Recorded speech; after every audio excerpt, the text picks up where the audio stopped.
passer à la dernière partie de ce webinaire, dans lequel je vais traiter les espèces exotiques envahissantes. Donc, on trouvait intéressant, voilà, de parler aussi de ce sujet-là qui est pas forcément toujours abordé, qui est quand même un peu dans l'esprit de ce webinaire. Je vais revenir sur quelques définitions et concepts, puis vous présenter quelques espèces exotiques envahissantes, donc en grand test. Quels sont les bons gestes à adopter vis-à-vis de ce type d'essence, comment les éliminer. On fera un focus sur le Paulownia tomentosa, donc qui est un peu une nouvelle essence dont on entend de plus en plus parler et qu'on a souhaité aborder rapidement, puis on finira par une phase de questions-réponses. Qu'est-ce que les espèces exotiques envahissantes? Comme les espèces exotiques, elles ont donc été introduites par l'homme dans un nouveau territoire, et de par cette implantation et la propagation de ces essences-là, elles menacent les écosystèmes, habitats ou espèces indigènes avec des conséquences négatives. Sur ce schéma, vous pouvez voir comment on passe donc d'une espèce exotique à une espèce invasive.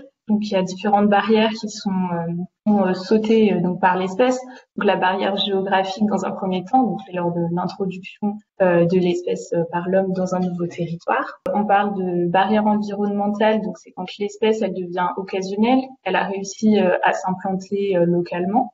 L'espèce, elle devient naturalisée quand elle a pu sauter la barrière reproductive, c'est-à-dire qu'elle est capable de se reproduire là où elle a été installée donc, localement. Donc c'est le cas de beaucoup d'espèces exotiques. On parlait du mélèze d'Europe par exemple, qui est une espèce exotique et qui est maintenant naturalisée sur la plupart du territoire français métropolitain. Donc voilà, il y a beaucoup d'espèces exotiques qui ont été apportées en France, en Alsace, et qui se sont arrêtées au stade naturalisé. Mais il y en a certaines qui arrivent à sauter une dernière barrière, qui est la barrière de dispersion, et qui font d'elles donc des espèces invasives ou espèces envahissantes. Les deux termes peuvent être utilisés. Voilà, cette barrière de dispersion, c'est en fait l'espèce, elle a des capacités de reproduction, de propagation, que ça soit végétative ou non, importantes, et ce qui fait qu'elle va très vite se développer et aussi poser des problèmes qui vont demander donc une gestion par la suite. Donc là, quelques essences exotiques envahissantes. Donc il y a l'élan glanduleux et l'érable negundo, donc qui sont des espèces exotiques mais à port arboré. Donc je vous ai mis quelques images pour que vous puissiez vous les représenter. Le Buddleia davidi, aussi appelé arbre à papillons, ainsi que la renouée du Japon, donc qui sont des espèces plutôt arbustives. Le point commun entre ces quatre essences, c'est le côté ornemental. Donc on peut voir que voilà, c'est plutôt des essences jolies avec des couleurs, des jolies fleurs, et c'est souvent pour ça qu'elles ont été rapportées en France ou voilà dans d'autres pays. Point commun un peu de ces espèces envahissantes. Donc au niveau de la propagation, forte production donc de graines, capables de se disperser bien souvent par le vent et donc sur de longues distances, capables de rejeter de souches et de drageonner, et aussi souvent capables de bouturer via des fragments, parfois des très petits fragments, notamment pour la renouée du Japon, des fragments de tiges, racines ou rhizome, est capable depuis ce fragment de faire un nouvel individu qui pose problème. Un autre point commun, c'est au niveau des milieux que ces essences sont capables de coloniser, donc souvent des milieux ouverts, riches, des milieux perturbés, des milieux urbains, des voies de communication, et aussi pour le Buddleia davidi et la renouée du Japon, des milieux alluviaux, et aussi l'érable negundo on va sur des milieux alluviaux, donc bord de rivières, bord de cours d'eau, par exemple. Ce qui pose problème avec ces essences, donc outre le fait qu'elles se propagent rapidement, donc c'est qu'elles ont des impacts négatifs,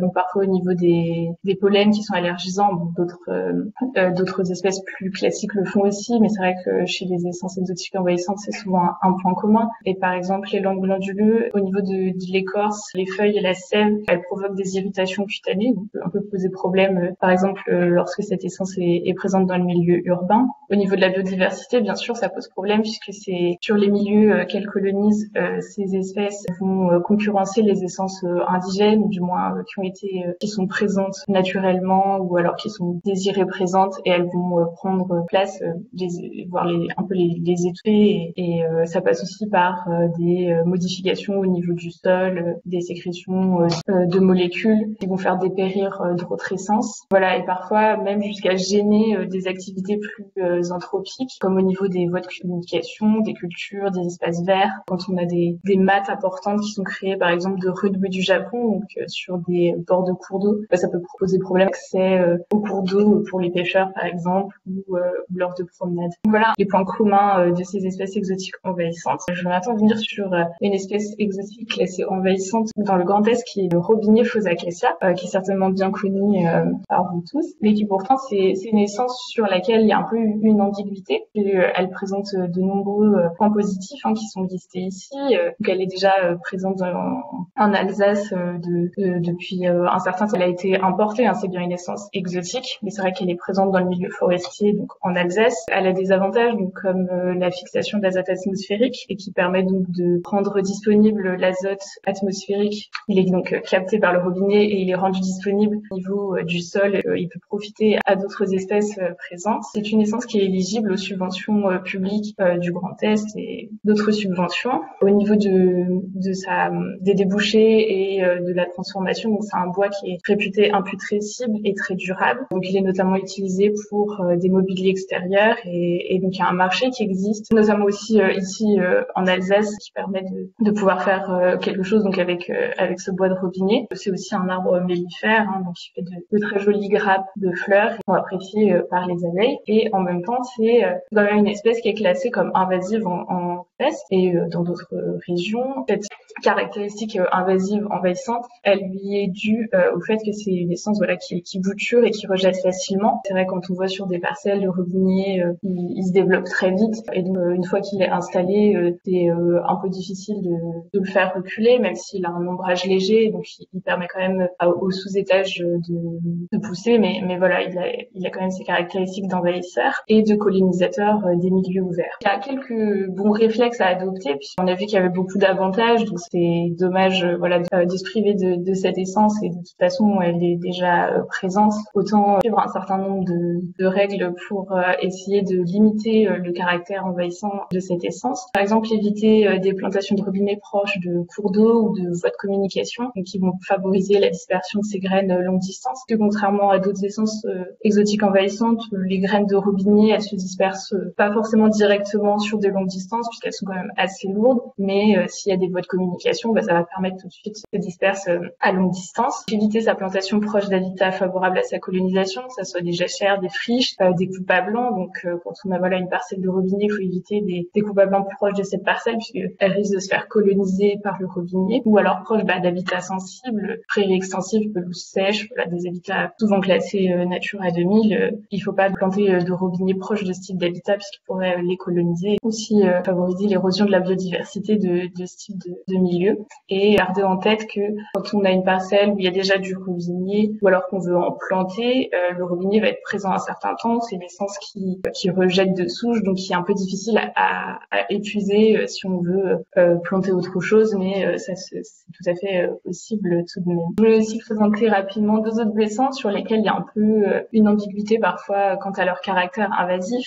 C'est aussi pour dire que c'est ce caractère invasif, il est donné par l'homme, c'est l'homme qui va mettre dans telle ou telle case cette essence, et il y a tout un processus bien sûr pour décider du caractère avéré invasif de l'essence. Il y a tout un processus, et donc par exemple le chêne rouge d'Amérique dans le Grand Est, il est placé sur liste d'alerte des essences exotiques, puisqu'il n'a pas montré vraiment de caractère envahissant en Grand Est, mais dans certaines autres régions, il y a ce caractère invasif qui est fort et qui est démontré. Donc voilà, c'est une essence qui est surveillée, mais qui pose pas problème en Grand Est. Et donc il y a aussi le Douglas, qui lui est sur liste d'observation en Grand Est, puisque compte tenu de ses caractéristiques de propagation, le risque d'envahissement il est faible, même voire modéré, mais du fait que ça soit une essence exotique, le Douglas il avait été un peu vérifié ce caractère invasif ou non, et donc via un test, on passe les détails. Le résultat du test c'est que le Douglas présente un risque faible, voire modéré, d'envahissement, enfin de potentiel invasif. Donc voilà, par opposition, le chêne rouge à ce test-là, il a une note plus forte puisqu'il a un potentiel invasif fort, même si dans le grand test, il n'est pas démontré. Et pour revenir rapidement sur le Douglas, en Allemagne, en 2013, il avait été classé sur liste noire d'essences exotiques envahissantes. Donc il y avait eu un peu toute une bataille des forestiers en Allemagne qui ne comprenaient pas pourquoi le Douglas avait été classé ainsi. Et actuellement, il est plus sur liste noire, il est juste sur liste d'alerte et il est surveillé vis-à-vis de ses caractéristiques d'envahissement ou non. Donc face aux essences exotiques envahissantes, il y a certains bons gestes à mettre en pratique. Bon, j'en ai parlé rapidement vis-à-vis du robinet, mais c'était vraiment ciblé sur cette essence. Mais d'autres points, donc c'est au niveau il y a des dépôts de déchets verts qui sont faits en forêt et qui vont polluer au final le milieu forestier en apportant potentiellement des graines, des bouts de tiges, d'espèces qui sont capables de se bouturer et ensuite de se développer et d'envahir le milieu forestier. Il faut bien faire la chasse à ce type de pratiques qui sont bien évidemment punies par la loi. Je vous ai mis l'article du code pénal qui réglemente ces types d'actions, donc qui sont bien évidemment à signaler si ça arrive dans votre forêt et à éliminer le plus rapidement possible. Donc comment éliminer les essences exotiques envahissantes une fois qu'elles sont présentes et installées? Il y a différents moyens, je vais vous passer rapidement, mais l'arrachage manuel ou mécanique sont des techniques pour lesquelles il faut faire attention aussi, comme il y a ce risque de bouture qui existe avec certaines espèces, comme la renouée du Japon, donc il faut faire très attention lors de l'arrachage, de vraiment arracher entièrement l'essence l'espèce et faire attention de vraiment rien laisser derrière quand on quitte le site. Le cerclage et l'annelage, donc qui sont des techniques plutôt utilisées pour des espèces de porcs à porcs arborés. L'abattage des souchages, donc pareil plutôt pour des espèces arborées. Et le pâturage qui peut aussi être utilisé, donc quand c'est des espèces un peu plus tendres et qui peuvent être consommables, qui sont consommables par des bovins, des bovins par exemple. Sur ce tableau, j'ai résumé rapidement pour chaque essence les méthodes d'élimination et les points d'attention lors de l'élimination de ces espèces. Pour passer au focus sur Paulownia tomentosa. Donc c'est une espèce exotique qui est une essence pionnière et lyophile qui fait un fort ombrage avec ses feuilles. Donc c'est vraiment des feuilles énormes qui peuvent atteindre jusqu'à 1 mètre de diamètre, donc qui font vraiment un fort ombrage et qui limitent le développement d'une strate arbustive ou même herbacée. Et c'est une essence qui produit beaucoup de graines. Bon alors pourquoi est-ce que je vous en parle ici? Donc c'est pas une essence qui est repérée comme envahissante en France. En Suisse, elle est sur liste noire. Il y a d'autres pays qui surveillent cette essence. En France, c'est plutôt dans le bassin méditerranéen, le bassin du Rhône et la région PACA. Donc cette essence, elle est placée sur des listes d'alerte et de surveillance. Pour l'instant, il n'y a pas de résultats avérés qui démontrent que c'est une espèce envahissante. On a décidé un peu de discuter sur cette essence puisque c'est une essence qui a de nombreux avantages, c'est comme ça qui sont présentés par les personnes qui sont intéressées par le Paulownia tomentosa. C'est une espèce qui pousse très vite, comme vous pouvez le voir sur ces images. En 4 années de pousse, les diamètres atteints d'une vingtaine de centimètres. Donc là, je vous mets quelques résultats d'une étude. Et donc, qui dit essence qui pousse très rapidement, donc forcément production de bois, de biomasse rapide, et aussi captage de carbone présent dans l'air, dans le bois, donc captage, stockage, séquestration, etc., qui font de cette essence une essence intéressante. Donc actuellement, elle est plutôt cultivée déjà dans certains endroits dans le sud de la France, mais aussi beaucoup dans des pays de l'Est, donc comme la Roumanie ou la Bulgarie, à la manière de taillis à très courte rotation ou plutôt de plantations de peupliers, qu'on pourrait comparer un peu les plantations qui sont faites en Paulownia à nos plantations de peupliers, produire de la biomasse sur un très court terme, encore plus rapide puisque les rotations qui sont plutôt utilisées actuellement en Roumanie, c'est 8 ans de produire du bois d'œuvre en 8 années. Vous pouvez voir ici quelques produits finis faits en Paulownia, donc c'est un bois qui est très peu dense et qui est plutôt utilisé voilà pour faire de la menuiserie, de l'ameublement,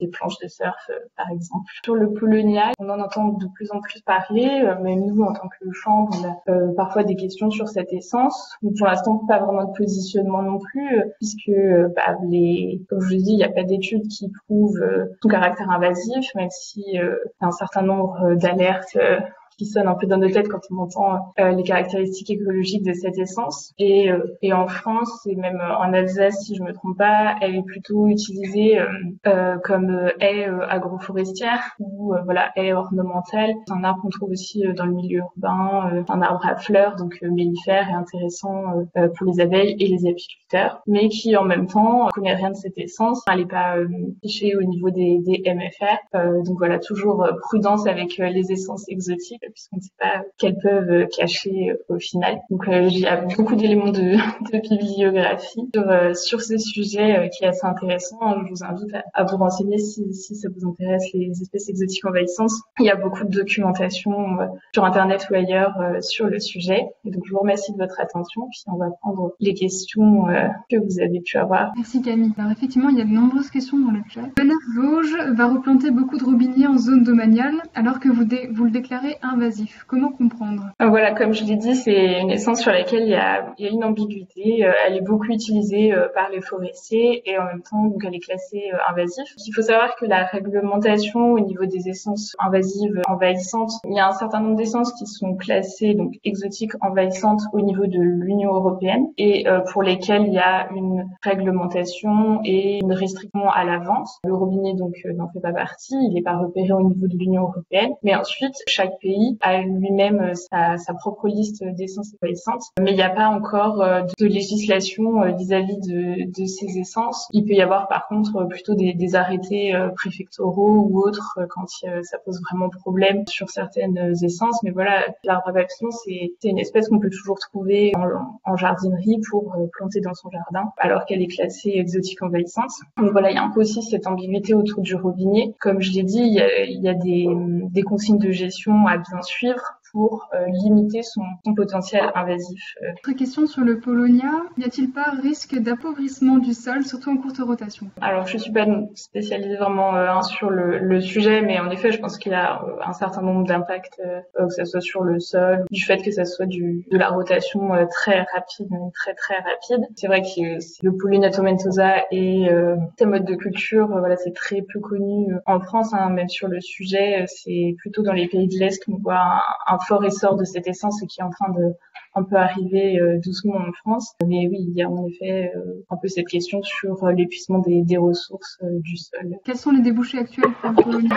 J'imagine qu'il n'y en a pas. Non, pas du moins de façon très industrielle. Après, pourquoi pas en marché plus de niche, hein, j'imagine. Mais voilà, c'est plutôt un bois qui est utilisé en ébénisterie. Donc ouais, ces débouchés, ça sera plus ce type de débouché-là que vraiment quelque chose à très très grande échelle, du moins actuellement en Alsace et même dans le reste de la France. Par contre, en Espagne, il y a déjà des entreprises qui se sont installées et qui proposent un peu de faire tout un suivi. C'est eux qui font la partie pépinière, qui vendent des plants et qui proposent de faire des contrats directement pour ensuite récupérer les bois et les transformer au niveau plutôt dans le sud de la France. Il y a déjà un peu ce système-là, mais pas du tout en Alsace. Merci. Une question qui est plus trop dans le sujet, mais à destination de Madame Vininger. Il demande, des agriculteurs viennent-ils vous voir pour des plantations agroforestières? Entre parenthèses, tout type de culture. C'est très rare que l'agriculteur vienne en direct, mais souvent on a effectivement le débouché par rapport à l'agroforesterie,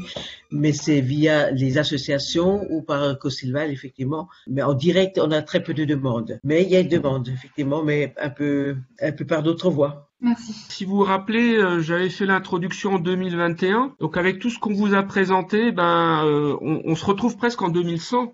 Et pour peut-être extrapoler à 2100, il y a quand même 120% de chances qu'il y aura encore des forêts, qu'elles seront toujours encore présentes dans les paysages, que on produira encore du bois, un vieux matériau qui est plein d'avenir et qui est renouvelable. En cultivant la forêt, on cultive aussi la biodiversité. Et puis les forêts, ils assurent une eau potable de qualité. Ils contribuent au climat et puis sont un lieu d'activité sportive ou sociale. On a vu aussi qu'il y a certaines essences qui sont mal en point c'est l'épicéa et le sapin pectiné. Il y en a quelques-unes un peu interrogatives pour diverses raisons. Le hêtre, qui rejoint peut-être un peu l'épicéa, le sapin avec ses besoins en humidité. Le Douglas, qu'il s'agit peut-être de pas mettre n'importe où, mais de le mettre au bon endroit pour qu'il puisse pousser longtemps et vite. Le robinier, comme l'a présenté Camille, c'est vraiment un arbre un peu entre deux. Il est invasif, mais il est aussi très intéressant. Et puis on a également, peut-être pour l'érable sycomore, quelques alertes, parce que c'est pas un arbre qui supporte bien la sécheresse estivale et qui lui